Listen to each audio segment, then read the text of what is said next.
NewsNation correspondent-at-large Geraldo Rivera. And Geraldo, I truly appreciate you speaking about Carter. I understand that you were at Carter's first major event outside the South in 1975. He was a long-shot candidate at the time. Take us back there. What do you remember?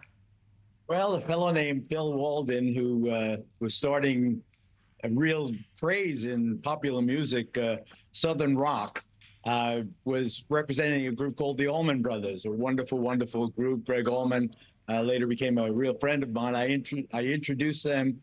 I interviewed them rather for 2020 when I was working there, or ABC News at the time of that's relevant to the Jimmy Carter discussion. He had never been north of the Mason-Dixon line as a major candidate. He was a candidate for president. It was 1975. Nobody knew him outside of the South, particularly outside of Georgia, where he was governor. It happened just one of those things that I was friends with Greg Allman, Phil Walden, the person who headed up the record company, asked me if I would introduce Jimmy Carter. I said, you know, it's kind of tough for me. I'm a newsman, but I can sort of work my way around it by saying I want to introduce you rather than me specifically endorsing him. So I was very proud to cut to the chase. I was very proud. He played a tiny part in the history to help propel this really wonderful man, wonderful, compassionate man. You saw even President Trump, who was a political and philosophical opposite, gave what was really a warm endorsement of Jimmy Carter, humanitarian, former president.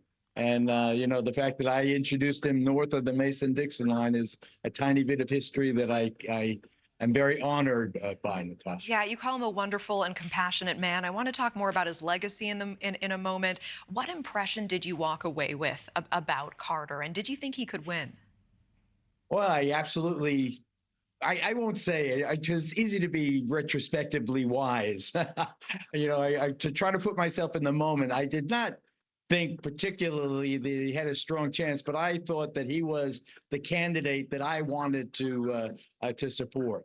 He had a freshness about him, an openness about him. He wasn't a machine politician by any means. He had a heart of gold. He was one of the most unusual politicians I'd ever met, in that sense that he really was someone who cared about humanity as reflected. I think he's the most underrated president we've ever had. I think that now that he's had this long life, people are understanding that with Habitat for Humanity and all he did to bring about the peace between Egypt and Israel, all he did to help elevate women and civil rights, and to fight against the scourge of drug abuse and alcoholism. He was just a wonderful, wonderful, caring person in a sense that he eked out his lateral victory, and then went on. He was defeated ultimately, by Ronald Reagan, but he gave it his all. He was a wonderful president, and an even better